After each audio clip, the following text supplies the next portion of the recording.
সার্থকের plan এবার হাড়ে হাড়ে টের পেল সার্থকের বাবা। হ্যাঁ বন্ধুরা, ভিডিওতে লাইক দিয়ে দেখতে থাকুন। সার্থক স্রোতকে বলতে থাকে যে, স্রোত কেন তুমি নিজেকে আমার কাছ থেকে এতটা দূরে সরিয়ে দেওয়ার চেষ্টা করছো বলো তো? আমি লক্ষ্য করছি যখন থেকে কিনা আমি গাড়িতে তোমাকে আমার অ্যাব্রড চলে যাওয়ার সিদ্ধান্তটা জানিয়েছি, তারপর থেকে তুমি কেমন যেন একটা হয়ে গিয়েছো। তুমি আমার সাথে স্বাভাবিকভাবে বিহেভ করছো না।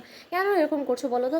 আমি তো আমাদের দুজনের ভবিষ্যৎ জীবনের ভালোর জন্যই এই কথাটা ভেবেছি। এতটা দূরে আমি চলে যাবো, আমারও নিশ্চয়ই ভালো লাগছে না আমার পরিবারকে ছেড়ে যেতে, কিন্তু তা সত্ত্বেও আমি ভেবেছি তোমার ভালোর জন্য যে না, একটা সুযোগ যখন পেয়েছি সেটাকে কোনো মতে হাতছাড়া করা যাবে না।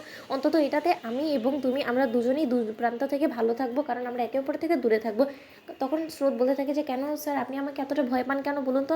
আপনার কিসের মনের মধ্যে এত ভয় আমার প্রতি? এই আপনি আবার আমার প্রতি দুর্বল না হয়ে যান 1 বছরের মধ্যে এর জন্য?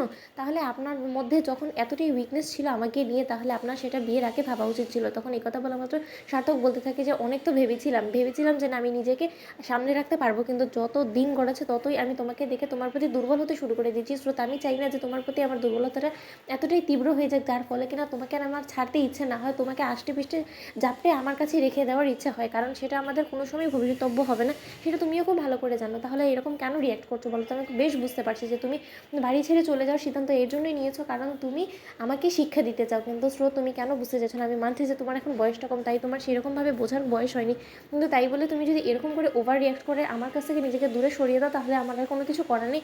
কিন্তু তুমি যে এই খবরটা শোনার পর থেকে এতটা আপসেট হয়ে পড়বে সেটা আমি কোনোদিনও কল্পনা করতে পারিনি। আমি তো ভেবেছিলাম যে তুমিই সবথেকে বেশি আনন্দ পাবে, কিন্তু এখন তো দেখছি যে না, এই কথাটা বলাটাই আমার আসলে উচিত হয়নি। আমার এই কথাটা সেদিনই বলা উচিত ছিল যেদিন কিনা আমার অ্যাব্রড যাওয়ার কথা। তাহলে সেদিন হয়তো বা এই কথাগুলো বললে তুমি আমার সামনে এরকম করে নিজেকে দূরে সরিয়ে দিতে পারতে না। তখন আড়ালে দাঁড়িয়ে সার্থকের বাবা এই গোটা বিষয়টা শুনে ফেলার পর সার্থকের বাবা বলতে থাকে যে, জানিস তো সীমা, আজকে যে কথাগুলো শুনেছি তাতে আমার একটা জিনিস স্পষ্ট হয়ে গিয়েছে যে স্রোত সার্থকের সম্পর্কটা ঠিক আর 4-5টা নর্মাল কাপলের মতো নয়। ওরা একে অপরের থেকে দূরত্ব বজায় রাখার জন্য সার্থক ইচ্ছাকৃতভাবে প্রিন্সিপালকে বলে ও এই ট্রান্সফারটা নিয়েছে। আমি প্রফেসর স্যারের সাথে কথা বলেছি, প্রফেসর স্যার আমাকে এটাই বললো যে ওনারা অন্য কাউকে বেছে নিয়েছিল, যেহেতু ওরা জানে যে সার্থক সবে মাত্র বিয়ে করেছে, তাই ওরা ভেবেছিল হয়তো বা সার্থক এই বিষয়টা মোটেও রাজি হবে না।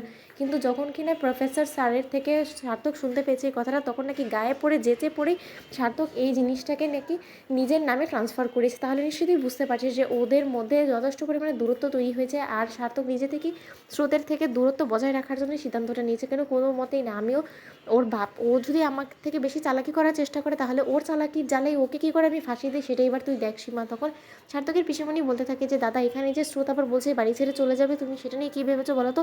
এখন যদি স্রোত এখান থেকে সার্থকের অ্যাব্রড যাওয়ার আগেই চলে যায়, তাহলে তুমি নিজের প্ল্যান কীভাবে এক্সিকিউট করবে বলো তো দাদা? তখন সার্থকের বাবা বলতে থাকে যে, কে যাচ্ছে কোথায়? আমিও দেখবো যে স্রোত আমার নাকের ডগা দিয়ে আমাকে বোকা বানিয়ে কী করে বাড়ি ছেড়ে চলে যেতে পারে। আমি ওকে আটকাবো। তখন ভিডিওটা ভালো তো লাইক, শেয়ার করে সাবস্ক্রাইব করতে ভুলো না।